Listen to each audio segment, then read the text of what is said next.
बाहर निकल। शायान, ये क्या कर रहे हो तुम? भाई इसे रोके। बस कर दे पप्पू, मेहमान है ना घर में, मेहमान बन के रहे। मुझे माफ कर दे खुर्शीद चाचा, मैं यहाँ मजीद रुक कर और गुनाहगार नहीं हो सकती। मैं अपने अल्फाज दोहराना नहीं चाहता, लेकिन ये अंदर नहीं आएगा। आज मैंने वो किया जो मुझे बहुत पहले कर लेना चाहिए था, नहीं तो इसकी ये जरूरत नहीं होती। दादा जैसे ही अनस को लेकर वापस घर आएंगे, घर वालों का तो गुस्से से बुरा हाल होगा। वो तो यही समझ रहे थे कि अनस को उन्होंने घर से निकाल दिया है और दादा भी इसी गम में चले गए हैं। शयान को तो मौका मिल जाएगा। दूसरी तरफ अंसा के लिए हालात बहुत ज्यादा खराब होते जा रहे हैं। अंसा खुर्शीद चचा के घर भी नहीं रह पाएगी। दादा जान ने आखिरकार अपनी पावर दिखा ही दी मुरसलीन को। मुरसलीन को लगता था कि मैं जो जैसे मर्जी करूं, मुझे कोई पूछने वाला ही नहीं। अंश को और अंसा को घर लाने से पहले दादा जान ने ऐसा थप्पड़ रसीद किया मुरसलीन के मुंह पर कि उसके 14 तबक रोशन हो गए और साथ में खड़ी उसकी मिसेस यानी अंसा की ताई देखती ही रह गई। उसका मुंह खुले का खुला रह गया जब दादाजी ने जोरदार थप्पड़ लगाया मुरसलीन को, क्योंकि वो जमीन पर खुदा बना हुआ था। जिस तरह से लोग आवाजें कस रहे हैं, खुर्शीद चाचा पर इल्जाम लगा रहे हैं, वो यही बेहतर समझेगी कि अपने घर जाए। घर का ताला तोड़कर वो घर के अंदर दाखिल हो जाएगी। यहाँ पर अनस जैसे ही घर में इंटर होने लगेगा, शयान उसे धक्के मारेगा और घर से निकल जाने का कहेगा। तब पूरे घर वाले जमा होंगे। मुरसलीन भी यही चाहेगा कि अनस इस घर में दाखिल नहीं हो सकता। वो अब इसको बिल्कुल भी बर्दाश्त नहीं करेंगे। मगर दादा की बात सुनकर मुरसलीन के साथ साथ सभी ठंडे हो जाएंगे।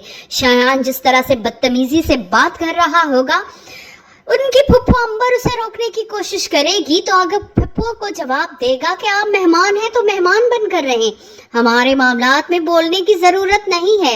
अनस यहाँ पर अब नहीं रह सकता। मगर दादा जब अपना फैसला सुनाएंगे और बोलेंगे कि जो कुछ वो आज करके आए हैं उन्हें बहुत पहले कर लेना चाहिए था। अगर वो ऐसा पहले कर लेते तो किसी की जुर्रत नहीं थी कि इस तरह से अनस को धक्के मारकर घर से निकालता। वो अनस के बाप का हिस्सा अनस के नाम कर देंगे। और यहाँ पर मुरसलीन जो इस बात पर खुश था कि उसके बाप ने उसके बड़े भाई को जायदाद से आग कर दिया है, अब इस जायदाद में उसका कोई हिस्सा नहीं। उनका बेटा वारिस बनकर उनके सामने खड़ा है।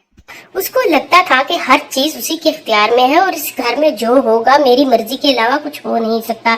इवन के अमरीन बोलती है तो उसी का बेटा शयान, जिसने बदतमीजी में अवार्ड हासिल किया हुआ है, कहने लगता है कि आप तो इस मामले में चुप ही रहें क्योंकि आप मेहमान हैं और मेहमान बन के रहें। जो भी हक में बोलता था अंश के, उसके साथ ही बदतमीजी की जाती थी, सिर्फ और सिर्फ इस वजह से कि अंश को सारी जिंदगी जुल्म और सितम का जो निशाना बनाया गया था, उसके बाद भी इनका पेट नहीं भरा। घर से निकाल कर भी वो उसकी से दुश्मनी मोल ही लेते रहे।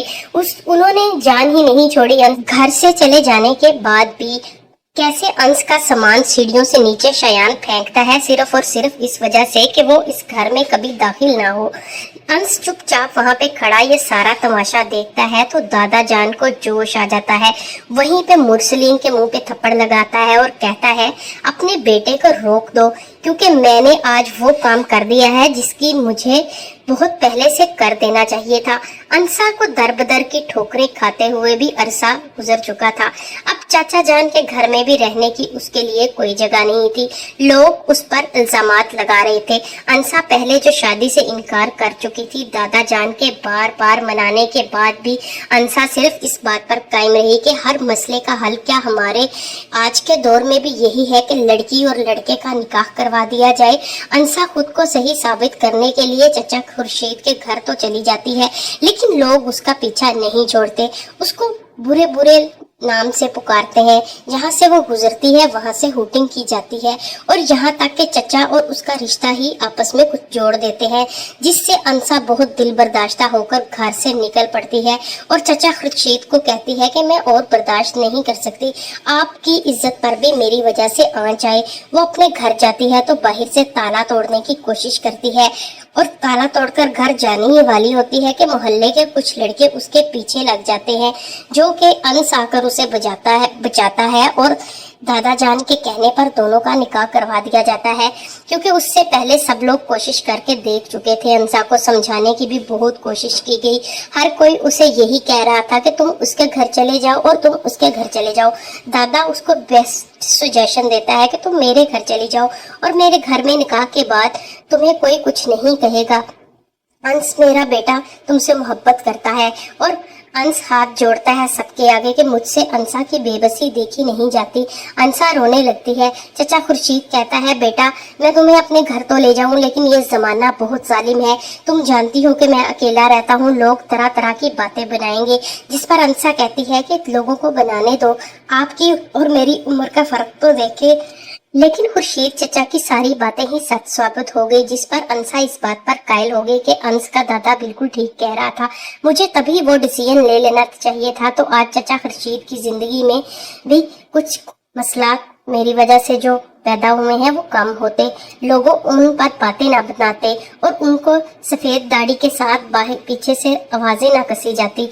दादा जान जैसे ही कोर्ट में जाते हैं, अपने हिस्से की आधी जायदाद जो कि उसके अंश के बाप की थी उसके नाम पर शिफ्ट कर देते हैं, तो पीछे से वकील मुरसलीन को फौरन कॉल करके इतला दे देता है और कहता है कि तुम्हारे अब्बा जान आज अदालत आए थे, तुम्हें नहीं पता क्या? मुरसलीन उसे यह कहकर खामोश करवा देता है कि तुम्हें लगता है कोई बहुत बड़ी गलतफहमी हुई है। फिर वो दादा का पता करने के लिए हॉस्पिटल जाता है, तो वहां से पता चलता है वो काफी देर के यहाँ से जा चुके हैं।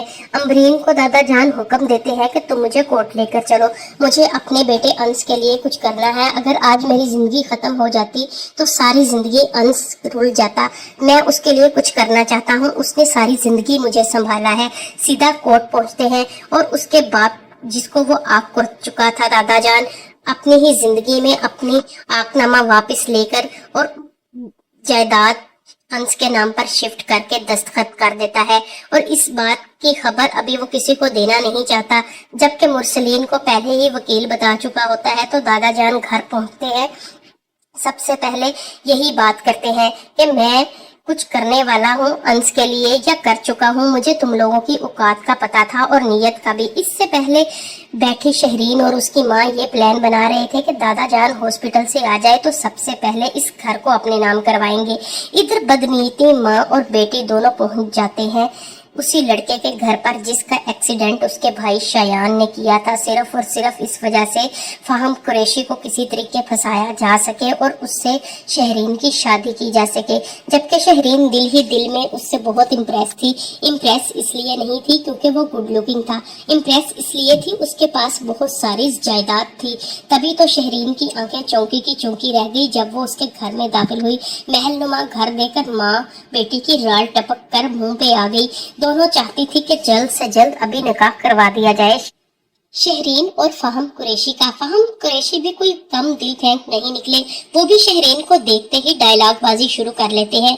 अब ये वाकई ही शहरीन से मोहब्बत करता है या सिर्फ और सिर्फ एक टोपी ड्रामा कर रहा है जिससे अपने भाई का बदला ले सके? क्योंकि जिस तरह आकर शहरीन ने उसको बातें सुनाई थी उसके बाद वो उस दिन से शहरीन के आने का वेट करता है और उनको इनवाइट भी इसीलिए करता है ताकि वो घर पहुंच सके। इधर अंसा अपने भाई को कॉल मिलाती है तो वो पिंडी के लिए रवाना हो चुके होते हैं। अंसा बहुत तकलीफ में होती है अपनी भाई से बात करने के बाद, जबकि उसका भाई उसे क्लियर कट कह देता है कि तुम यहाँ से जहाँ मर्जी चली जाओ, चाहे तो जहन्नम चली जाओ या फिर किसी हॉस्टल में या फिर गलियों में जैसे रात गुजारी वैसे गुजार लो। ये सारी बातें अंसा के लिए बहुत तकलीफ का बायस थी। वो रोने लगती है और अंश जबकि और अपनी पट्टी हला बैठती है और कहती है कि मुझे अभी घर जाना है, मैं देखती हूँ मेरे घर में मुझे जाने से कौन रोकता है। अंश उसे वहीं पे चुप करवाता है और कहता है कि आराम से बैठ जाओ, तुम्हारे हाथ से ब्लड आ रहा है।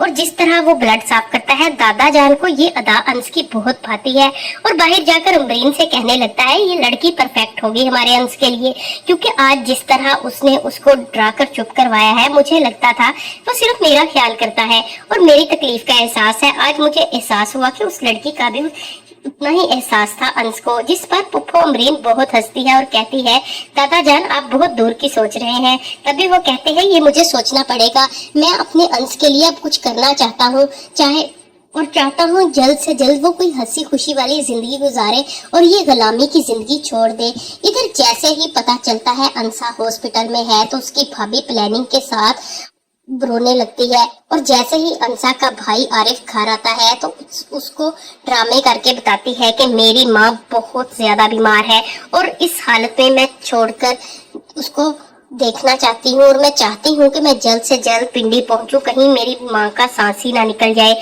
और ये सारी पट्टी पहले ही उसकी माँ उसे पढ़ा चुकी थी, इसलिए वो वहां पिंडी पहुंचती है ताकि अंसा घर में ना घुस सके उसके जाने के बाद।